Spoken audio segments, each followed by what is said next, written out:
Welcome to the next video in the series where I show you the most efficient ways to perform any exercise so you can maximize your time in the gym. The dumbbell bench press allows you to get a further range of motion than the barbell variation, and it's fantastic to sprinkle in. Start off with the dumbbells on top of your knees, and in one motion, lean back while also kicking the dumbbells up towards your shoulders. The dumbbell bench press is different from a barbell in the sense that you'll start at the bottom part of the movement instead of the top part of the movement.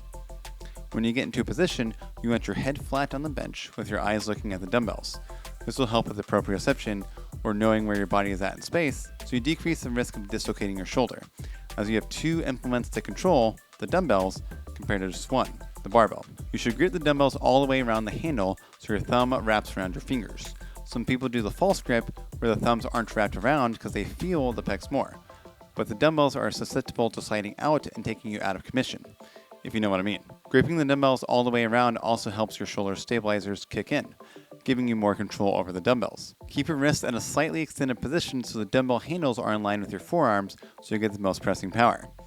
If your wrists are extended all the way, your wrist flexors have to work more to keep the dumbbells from sliding back, taking tension and power away from your chest and shoulders. You should have your low back flat so you can target the mid and upper pecs and get a nice stretch on these. You want a similar setup to the barbell bench press. Your feet out wide, pushing into the ground, knees bent to 90 degrees, and squeezing your glutes. This sets up a nice stable foundation to push from. Your feet should be stacked right below your knees so you can push from a solid base, activating both your quads and your glutes. You want to keep your arms perpendicular the entire time and wrists slightly extended.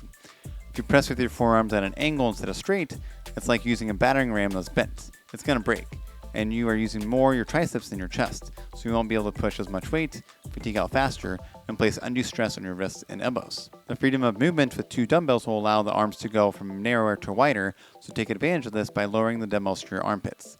You may need to use a mirror to see if your forearms are staying straight, or film yourself. I've also found that if I do the full range of motion where my arms lock out, my triceps fatigue before my chest does, which I believe is from the increased stability demands from using two individual dumbbells instead of one barbell. To fix this, I've done 1/2 or 3/4 reps instead of locking out, as this targets the chest a lot more than the triceps. Along with this, the dumbbell bench press is one of those exercises where it will be different for everybody, due to differences in how we are made. Let me explain. Our pecs start from our sternum and go into our upper arm bone, called the humerus. The key difference is that there are different sternal angles. Somebody's sternum might be more flat, while others might have a sternal angle, like mine, that angles down. Having a flat sternal angle means the mid-pec fibers line up more with the line of resistance. Contrast that with having a lower sternal angle, which means the opposite. You're hitting more of the lower pec fibers since they line up more with the line of resistance compared to the other fibers. So the burning question, what is your sternal angle? You can easily test this out with your phone by placing it on your sternum. Does it angle down? Is it flat, or somewhere in between? If it's flat, you have a flat sternal angle. And angled means you have a lower one. If you have a lower sternal angle like me, you will have to press at higher inclines to hit the mid and upper pec fibers compared to a flat sternum, where flat or even just 30 degrees is perfect for the mid and upper pec fibers respectively. It also doesn't hurt to film yourself too, to find out exactly what angle is best for you. And since you have two implements to worry about, the dumbbells, instead of just one, the barbell, it's more difficult to stay stable.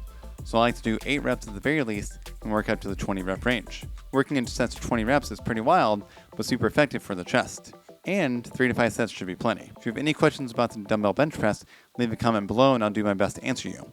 Click like and subscribe if you found this video helpful, and I'll see you in the next one.